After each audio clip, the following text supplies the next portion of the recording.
DJ नवल recording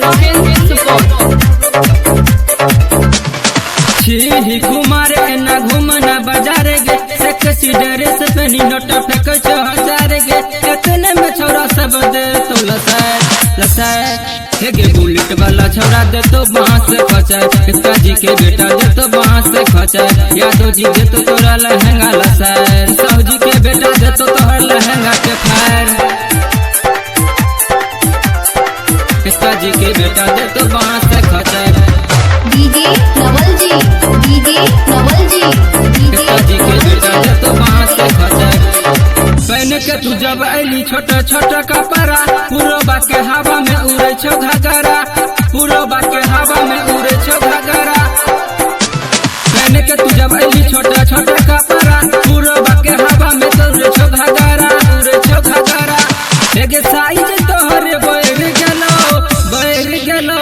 2 3 4 हेगे bullet वाला छोरा दे तो बांस से खोचाए हेगे बुलेट वाला छोरा दे तो बांस से खोचाए पिताजी के बेटा दे तो बांस से खोचाए यादव जी के बेटा दे तो बांस से खोचाए यादव जी के बेटा दे तो बांस से खोचाए डीजे नवल जी यादव जी के बेटा दे तो बांस से खोचाए होठबा छोरी टोटे लाली लगा के घूम छे मंच पे सजा के होठबा में छोरी लगा के टोटे लाली घूम छे मंच पर सजा के एगे ऐठ ने तू बैठने तो देबो सरकार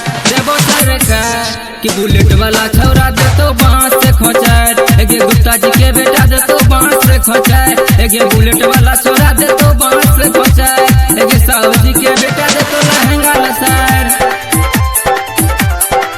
recording by Rajiv Rock film Supaul एगे साहू जी के बेटा दे तो लहंगा लसार तोरा पर भेल सुरेश कैलाश बलदेव दीवाना हेगे बैठ न जो सीट पर बिगड़ल छे जवाना हेगे बैठ न जो सीट पर बिगड़ल छे जवाना तोरा पर सुरेश कैलाश बलदेव भेलौ दीवाना हेगे बैठ जो न सीट पर बिगड़ल छे जवाना थाम लेना हाथ तू मन छे हिलर गे कि बुलेट वाला छोरा दे तो बांस से खचार पिताजी के बेटा दे तो बांस से खचार यादव जी के बेटा चाहिए लहंगा लसार साहू जी के बेटा